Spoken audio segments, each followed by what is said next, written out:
হঠাৎ করেই চলে আসলাম আজকে কতগুলো আলু নিয়ে। আজকে এই আলু দিয়ে তৈরি করব নতুন একটি আলু রেসিপি। আর সেটি হচ্ছে আলুর চিপস। প্রথমেই আলুর খোসা ছাড়িয়ে নেব।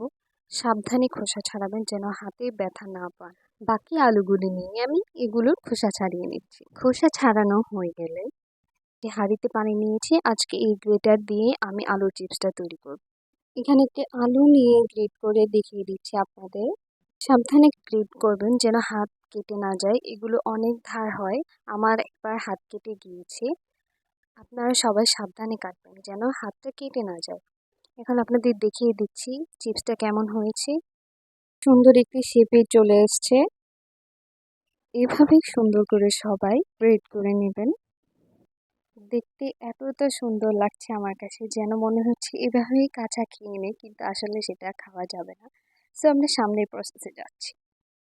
এখন আমি সবগুলোকে নিয়ে গরম পানিতে দিয়ে দিব। গরম পানিতে আমি একটুখানি লবণ দিয়ে সেটা ভালো করে ফুটিয়ে নিয়েছি। এখন সেটাতে এই আলুর চিপসগুলো দিয়ে দিব। 2 মিনিট সিদ্ধ করার পর এগুলোকে নামিয়ে নিলে ভেজে নিলেই হয়ে যাবে আমাদের চিপস। তারপর এগুলোর সাথে ম্যাজিক মশলা দিয়ে ভালো করে মিশিয়ে পরিবেশন করুন। ধন্যবাদ সবাইকে।